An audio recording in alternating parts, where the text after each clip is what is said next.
వెంకటప్ప గౌడ్ గారు అన్ని పంచాయతీలు వచ్చినటువంటి నాయకులకి అందరికీ చేయాలో చేసి చూపించే బాధ్యత నాది. నేను ఒకే ఒక విషయం మిమ్మల్ని కోరుతున్నా.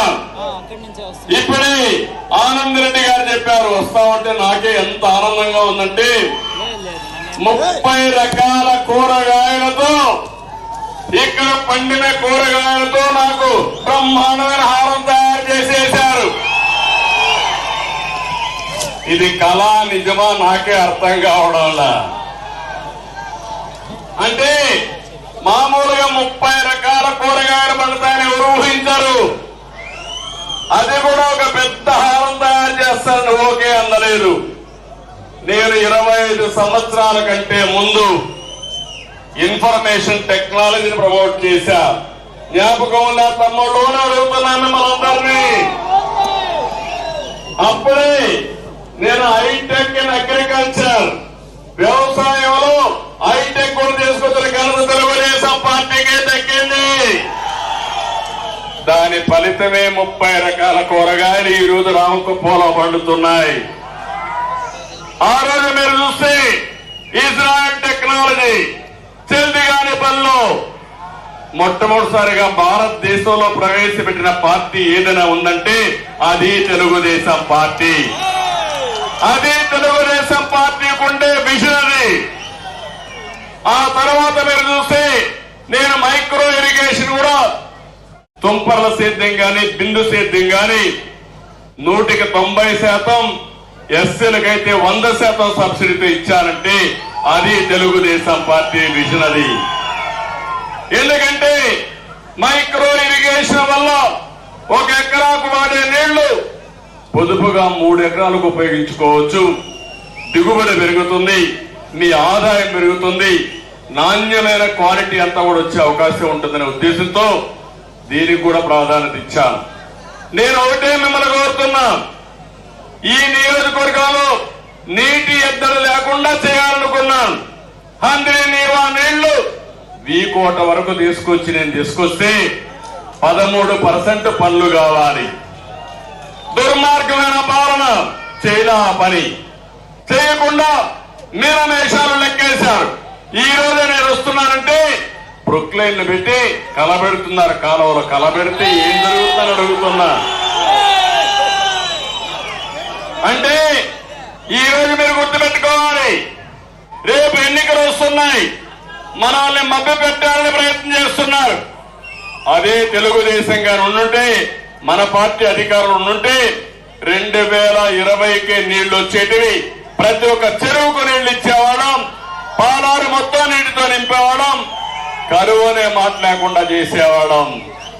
ఇప్పుడు కూడా డిమాండ్ చేస్తున్నా, పులివెందులకు నీళ్లు ఇచ్చా, కుప్పానికి ఎందుకు నీళ్లు ఇవ్వమని అడుగుతున్నా ఈ ముఖ్యమంత్రిని. ఇంకో పక్క అడుగుతున్నా, ఎవరైతే మంత్రి ఉన్నారో వీళ్ళ మంత్రికి కాంట్రాక్టర్లకు ఉండే కాంట్రాక్ట్ పైన ఉండే ప్రేమ రైతాంగం పైన లేదు. అందుకే మొత్తం పనులు వీళ్లే చేసి దోపిడీ చేసే పరిస్థితికి వచ్చారని చెప్పి కూడా నేను మీకు తెలియజేస్తున్నా. అందుకే మీరందరూ గట్టిగా చప్పట్లు కూడా చెప్పాలి, మాకు అందరి నీవా నీళ్లు కావాలి, ఇది మా హక్కు, అవునా కదా? మళ్ళా అందులో కూడా నేను నీళ్లు బారించమంటే వీళ్ళు అవినీతి బారిస్తున్నారు. దొంగలు వీళ్ళు ఎక్కడ చూసినా దొంగ పనులు తప్ప, దొంగ బుద్ధులు తప్ప ఇంకోటి లేవని చెప్పి కూడా నేను మీకు తెలియజేస్తున్నా.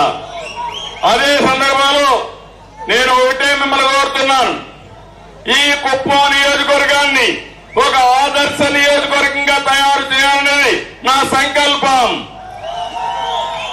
నేను అడుగుతున్నా, వైఎస్ఆర్ కాంగ్రెస్ నాయకుల్ని వచ్చి చెప్తున్నారు మీరేం చేశారని.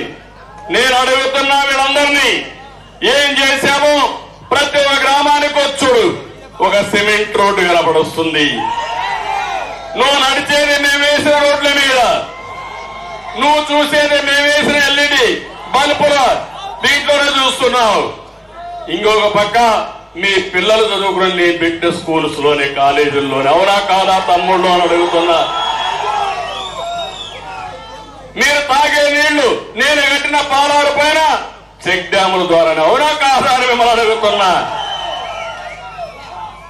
నేను ఒకటే ఆలోచించాను, ప్రతి ఒక్క ఎకరాకు నీళ్లు ఇవ్వాలని, ప్రతి ఒక్క పిల్లవాడు బాగా చదువుకోవాలని. ఈ నాలెడ్జ్ ఎకానమీలో కుప్పం నుంచి పిల్లలు బ్రహ్మాండంగా రాణించాలని. ఒక మాట చెప్పాలంటే కుప్పాన్నే ఒక ఎడ్యుకేషన్ హబ్ గా తయారు చేయాలనుకున్నా.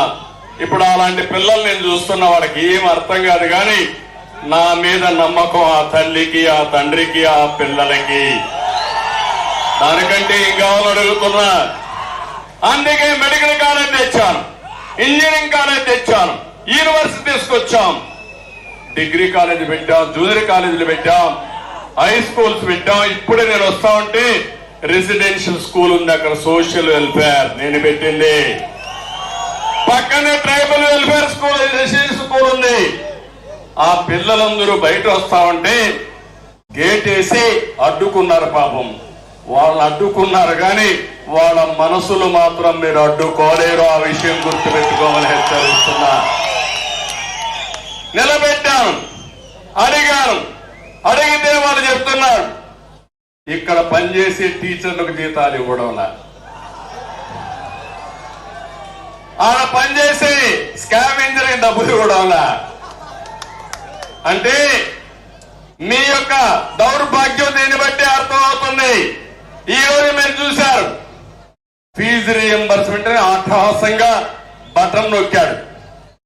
మొన్న ఒక ఆవిడ వచ్చింది, వచ్చి ఏడుస్తూ, అయ్యా మా అమ్మాయిని చదివించలేకపోతున్నాను, నా దగ్గర డబ్బులు లేవు, కాలేజ్ మేనేజ్మెంట్ పిల్లల్ని తీసుకుని వెళ్ళిపోమంటున్నారు, కనీసం మీరు చదివించకపోతే నా అమ్మాయి గతి, లేకపోతే నేను కూడా ఆత్మహత్య తప్ప ఇంకొక మార్గం లేదంటే భయపడద్దమ్మా, ఈ సంవత్సరం నేనే చదివిస్తా, ఆ అమ్మాయిని పూర్తిగా చదివించే బాధ్యత నాదని హామీ ఇచ్చా.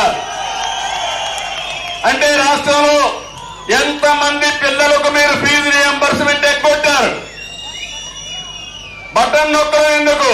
నేనున్నప్పుడు బటన్ నొక్కేది కాదు, నేరుగా ఎవరన్నా చదువుకోవాలంటే చదువుకున్న వాళ్ళకి నేరుగా మీ కాలేజీలో ఫీజు రీఎంబర్స్మెంట్ చేసిన ఘనత తెలుగుదేశం పార్టీది, ప్రభుత్వాలది. బటన్ నొక్కుడు కార్యక్రమంతో బటన్ బొక్కుడు కార్యక్రమం స్టార్ట్ అయిపోయింది. నేను అడుగుతున్నా, ఈరోజు పేపర్లో చూశారు, ఫీజు రీఎంబర్స్మెంట్ కి సాక్షిలో ఫుల్ ఫీజు అడ్వర్టైజ్మెంట్ కావాలన్నా, ఎవడబ్బా సొమ్మిది? మీ నాన్న నీ జాగీరా ఇది? అంటే అడిగేవాడు లేడని, మీరు మోసపోతారని, పేదవాళ్ళని మోసం చేయడం కోసం ఇలాంటి తప్పుడు విధానాలు చేసే వ్యక్తుల్ని ఏమనాలో మీరే ఆలోచించమని నేను కోరుతున్నా. ఆదాయం మనకు కాదు, న్యాయపరంగా రావాల్సిన డబ్బులు కూడా సగం కొట్టేసి సగం అడ్వర్టైజ్మెంట్ ఇచ్చుకొని ఇష్టానుసారంగా దోచుకుని నేనేదో ప్రజలకు అది చేస్తున్నా ఇది చేస్తున్నానని నటించే పరిస్థితికి వచ్చాను. నేను ఒకటే మీ అందరినీ కోరుతున్నా, అందరూ మోసపోయాం, అందరూ నష్టపోయారు. మా పోలీసులు కూడా కనుక వాళ్ళు కూడా నష్టపోయారు. అందరికంటే ఎక్కువ బాధితులు వాళ్ళే. టీచర్లు, పోలీసులు, ఉద్యోగస్తులు, మా అంగన్వాడీ టీచర్లు అయితే రోడ్డు మీదనే ఉన్నారు, గురుకుల పాఠశాల టీచర్లు రోడ్డు మీదనే ఉన్నారు, పారిశుద్ధ కార్మికులు రోడ్డు మీదనే ఉన్నారు, ఆశా వర్కర్లు రోడ్డు మీదనే ఉన్నారు. ఎవరున్నారు ఇంట్లో? ఎవడూ లేదు. ఒక్క జగన్మోహన్ రెడ్డి మాత్రం తాడేపల్లి ప్యాలెస్ లో ఉన్నాడు, అందరూ రోడ్డు మీద ఉన్నారు. నేను అడుగుతున్నా, ఏ తమ్ముడికైనా ఉద్యోగం వచ్చినా తమ్ముడు అడుగుతున్నా, మోసం చేశాడా లేదా అని మిమ్మల్ని అడుగుతున్నా, జాబ్ క్యాలెండర్ ఉందా అని మిమ్మల్ని అడుగుతున్నా. జాబ్ క్యాలెండర్ లేదు, మెగా డిఎస్సి ఊసే లేదు, ఒక్క ఉద్యోగం లేదు, పెట్టుబడులు లేవు, పరిశ్రమలు పెట్టాలంటే వచ్చేవాడు లేడు. ఈయన చూస్తే అందరికి భయం, ఎందుకంటే వాటాలు అడుగుతాడు. వాడు పెట్టుబడి పెడితే ఎంత వాటా ఇస్తావు? వాటాలు అడిగితే పెట్టుబడులు పెడతారా తమ్ముళ్ళు అని మిమ్మల్ని అడుగుతున్నా. అందుకే అమర్ రాజా బ్యాటరీ కూడా పారిపోయింది. ఒక్కరు కాదు, లూలు గాని అదాని డేటా సెంటర్ గాని అందరూ పారిపోయే పరిస్థితికి వచ్చారు. మళ్ళీ ఒకటే చెప్తున్నా, పిల్లలకు ఉద్యోగాలు రావాలంటే తమ్ముళ్ళు ఎవరు రావాలి? నేను ఒకటే, మీరు ఇంకొక విషయం కూడా చెప్తున్నా. ఈ రోజు యువత